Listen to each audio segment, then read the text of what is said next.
Hi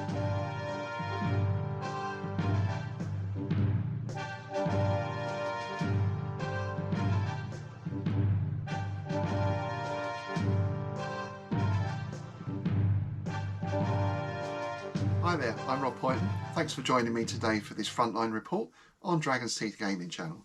And what better time of the year than Halloween to debut my Vampire Count army. As you've seen, I've been painting and basing these over the last few weeks, and time came to actually get my figures onto the table. Now, the first thing I found out was I based them wrong, which I think I mentioned in the last video. But, you know, that's by the by. I've got that sorted now, and I know for next time. There's two battles coming up today. The first was just a general get to know the rules battle. So I think it was 3,000 points each side. We pretty much just lined up and went at it. That for me was a very good introduction to the rules, because I find out, you know, you read through the rules, you might get some figures out and try a few things, but it's not until you actually play them that you really start to get the flavour and the nuances. The second battle took place on an all-day Sunday, and Derek came up with a really excellent scenario, which I'll explain once we get into that. And that was great because now I had a basic understanding of the rules, but there still were some things I was missing. But because of the structure of the scenario, I had to think in a more strategic way. So we're going to see both of those now. I'm going to keep the reports quite brief, because one thing I find is when you're playing in a battle with other people, and I think there are about 6 of us playing each game, it's quite difficult to talk and learn the rules and, you know, keep the game flowing as well. I don't want to interrupt the other players' experience. So what I've done is a quick report on each. You may also notice for the first one, the lighting is not too great at the club of an evening. We're pretty much playing under a couple of spotlights at that particular place, so that picture might be a little dark. However, the Sunday one, it's daylight, which seems a bit counterintuitive for a vampire army. But anyway, hopefully the photography on that one will be a lot better. So we'll take a look at what happened, and then I'll finish with some of my thoughts on the Warmaster system. Here's the setup then for the first game. As I said, really this was just a way to get us used to the rules, familiarise us with the rules. So it was basically 2 armies set up on opposing sides of the table, about 3,000 points each. And here is my motley crew of vampires. I borrowed 1 or 2 extra units just to bump the points up. I think this was just under 1,000 points with a few magic items. So we've got some bats in there. We've got a winged beast with the vampire general on it. And there are my allies who had the goblins in the middle.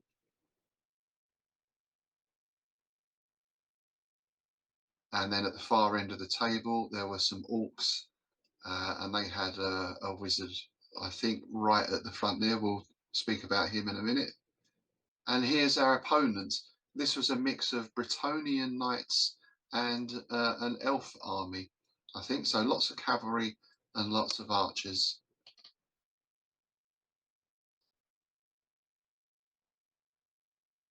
They get a flying beastie too. I think that's some sort of dragon. I'm not too sure.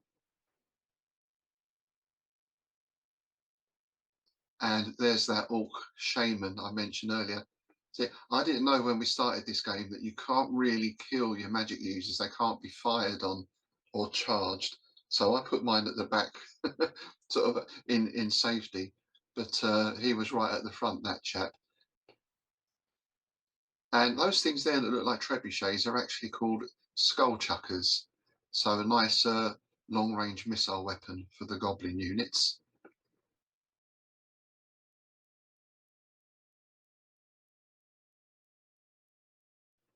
Here's the game starting then, and what you do in Warmaster is your units have to be issued a command, either by a hero or by a general or by a wizard. And to do that, they have to roll under their command rating on 2 dice. So you're not guaranteed that all your units are going to get to move. If the general throws to move a unit and fails, then nothing is moving for the rest of the turn.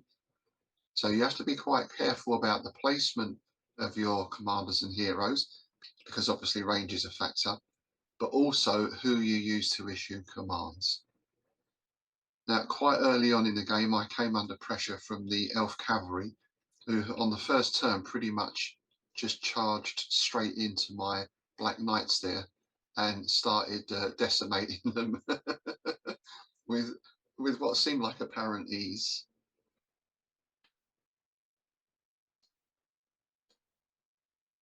And I was starting to feel a little bit outnumbered. As I say, we didn't really set this up as a strategic game, and as you'll see, there's a huge gap between myself and my goblin allies, and the forces of good fully exploited that a little bit later on.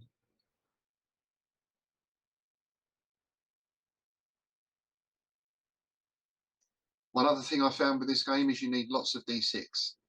Everything is done on a d6, and you also use your dice as markers for unit casualties. Unit casualties don't carry over from move to move, but of course within one move you might have several rounds of combat, so you need to keep track of your casualties. Here's the skeletons moving up to get involved, and they're getting charged by another unit of cavalry. And what happens is when a unit loses, so here my skeletons lost their front stand, for example, you have to retreat and the opponent has the option of following up.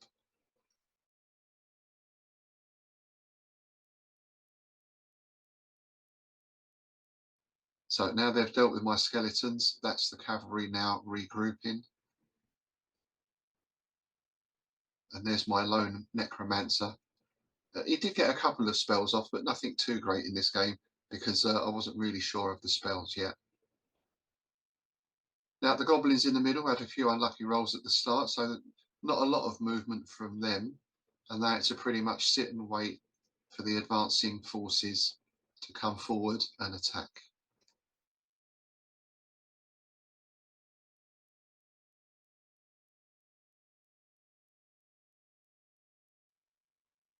And there's those pesky cavalry again, this time charging in. I think that's my zombies there. And you see my bats are not really doing much. I didn't have much of a clue of what to do with my bats. I didn't realise they were quite so mobile. That came more in the second game when Derek gave me a few tips on how to use flying troops. There's the archers and infantry advancing. And as you can see, I'm starting to look more and more outnumbered. My rapidly dwindling forces.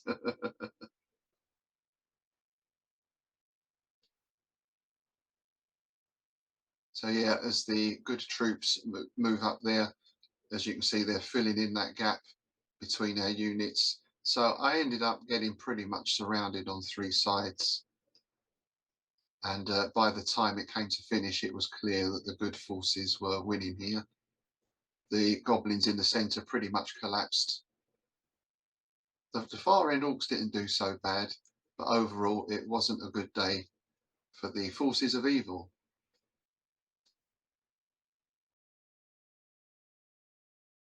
However, that did really help in getting an understanding of the rules. And here's the second battle now. And Derek set up this nice scenario. The attacking forces come on at this end of the map. They're travelling down those roads, so they've got the option to cross the river. There are various icons and artifacts hidden in these jungle areas. And there's another important artifact in the ruins at the top end of the table there. And as you can see, they get various points for getting these artifacts. And it's the defender's job to stop them, of course. A nice thing here is when a unit enters a jungle area, it rolls on this table to see what happens. Might be something nasty, might be something nice. And here's the table laid out. Very nice scenery. These hexes are very nice. Our jungle terrain there. And as you can see, that road leading straight up to the ruins at the end. And this little bridge really caught my eye. I like that. It's like a sort of dinosaur bridge, I guess, a dinosaur skeleton, because we are playing with the vampire count army. Here's mine. Again, this was bolstered by a few units that I borrowed from Neil. So there's my usual skeletons, my necromancer, my ethereal spirits, and onto the zombies. And I had some ghouls for this one as well. So I never used ghouls before. They turned out to be pretty good actually. Here's the opposing forces. It's good again. And I think this is Bretonians and Wood Elves again. Well, yeah, I think these are mostly Wood Elves. Might be a few High Elves mixed in. But as you can see, there's quite a lot of them. So they enter the table through the hills there and start deploying on the road.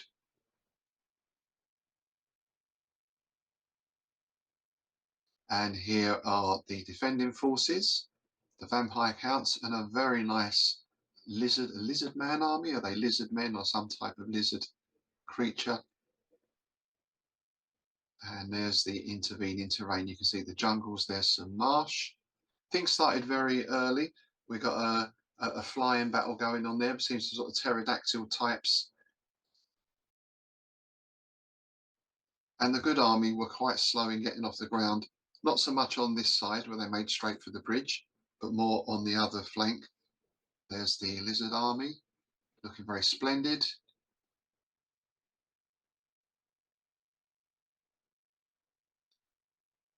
So yeah, very nice looking table, this one as well. And the defenders slowly start to advance up the table.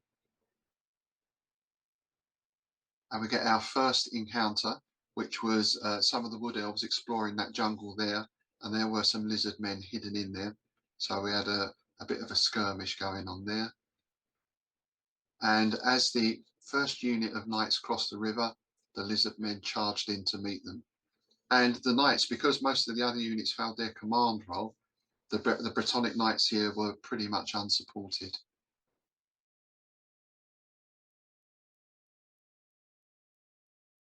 There's another skirmish going on in the jungle because we had a lot of hidden units in these sort of jungle areas. There's some lizard riders and that lovely bridge again. So the forces of good were a bit channeled onto these roads and paths. And there's a sort of advanced force of elves getting charged by my black knights. And you can see here I put the bats in behind them. So this is something I learned. If I have the bats behind, they will block any retreat. And then the defending unit can actually get wiped out because of that if they can't retreat. So that was a useful little tactic. So the elves are starting to cross the bridge here.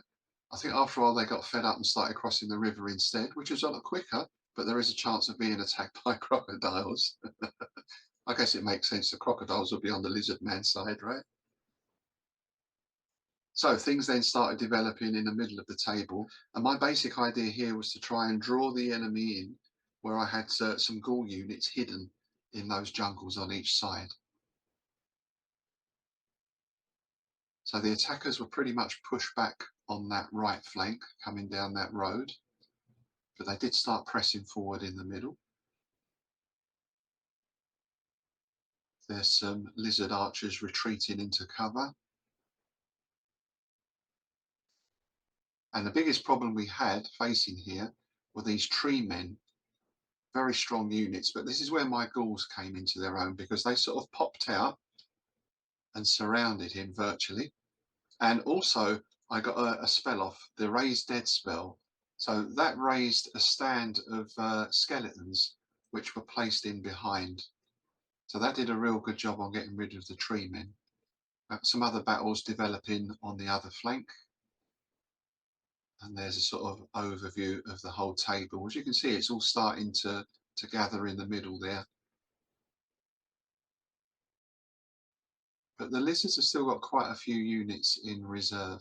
I think it was difficult for the attackers to bring all their forces up in one go. So we were able to contain them quite easily, still with quite a few units in reserve.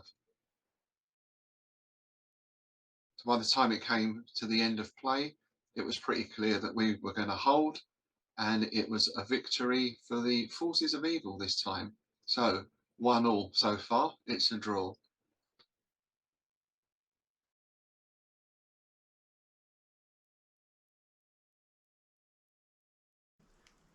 So those are our two battles. As I said, that first one was really to get familiar with the rules, and I found that extremely helpful.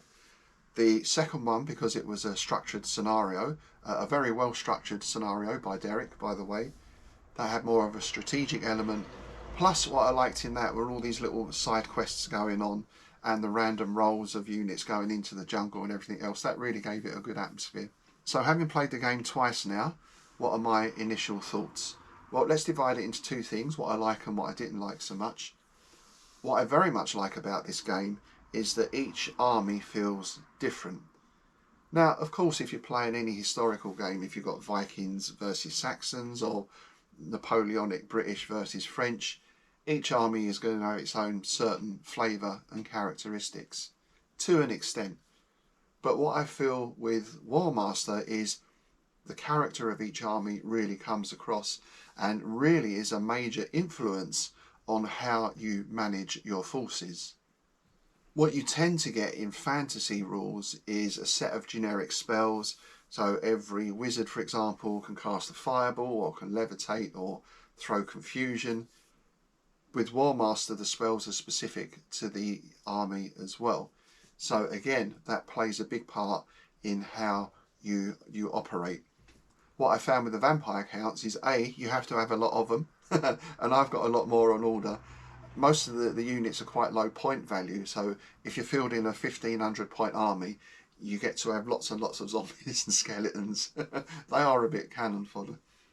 And it's nice because on the one hand, they don't have any morale, right? But that means they can't act on initiative. Also, I found with the zombies and so on, they have 0 armour as well, so they're quite easy to destroy. But alongside that, as I mentioned in the piece, you get that great spell of Raise the Dead, where you can spring up a whole unit of skeletons anywhere there's combat going on near your necromancer. So that is a good counter to some of your units being quite weak. The game flows very well, especially when you're playing with people who know what they're doing. I'd still struggle a bit in places, I'm still getting used to the rules, but this time was much easier than the first one, and I can start to see how those little nuances come into play. Combat can be a little bit lengthy because it's not just one round of combat. I'm used to playing, for example, when we did our big old Middle-earth battles, you move into combat, you throw some dice, that's it. The combat might continue next round, or one side might retreat and so on. With this, if one side retreats, the other side follows up, and combat can sort of keep going on and on pretty much until one unit is destroyed. So that's quite different. And I think the general feel of it is a lot of things are implied. So, for example, what you have physically on the table doesn't necessarily represent what is going on, because your units are being refreshed perhaps by reinforcements from the back and they're moving around within themselves. Now, in other games, that will be part of the actual mechanics. What I found in Warmaster is this is sort of, it's just taken care of in the general rules, which is a nice touch. What I'm not so keen on, and I've said this before, is this idea of, well, what's called initiative in a lot of games. In Warmaster, your leader or hero or wizard has a command rating, and as I mentioned, you have to throw under that in order to be able to move your troops. I kind of get why you have that, because orders on a battlefield can get mixed up and everything else. But for me, that type of system, it does feel like I'm not quite in control of what is going on. And I think we had an example of this is where the Bretonians rolled some pretty poor dice at the start for command, which meant they had one unit of knights galloping up the road pretty much on their own. Well, they were totally on their own, unsupported because the infantry failed the command roll, so didn't move up. And then you have a choice as a player. Do you send that lot galloping off? As it turned out, you know, they didn't do so well because they are unsupported. Or do you hold them back and wait till you get your good command rolls? You can do that, but I feel that sort of slows the game down a bit.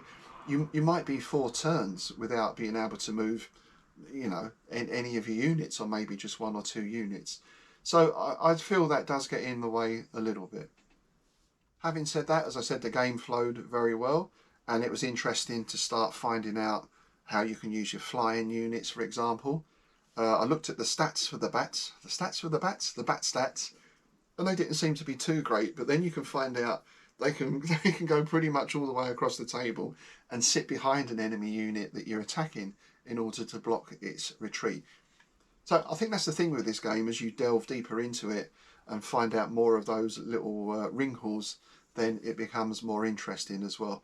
But as I say, overall I really did enjoy it, so much so that I've put a big order in for more vampire counts. So you can expect to see those arriving on the battlefield next time. And now people at the club are getting into it more. We're talking about perhaps doing a little tournament or getting a campaign going. I know there's siege rules in the book, so we'll certainly be looking at those at some point as well. So yes, it's going to be a continuous ongoing thing. The vampires will rise again. Alright, so that's it for today. If you've played Warmaster yourself and you've got any comments or suggestions, then please do let me know. I'll be interested to hear what you think the strengths and weaknesses of the game are. And if you've got a vampire count army, if you're a vampire general, then I'd appreciate a few tips as well. Alright, as always, if you're enjoying the channel, please do like, share and subscribe. Thanks very much.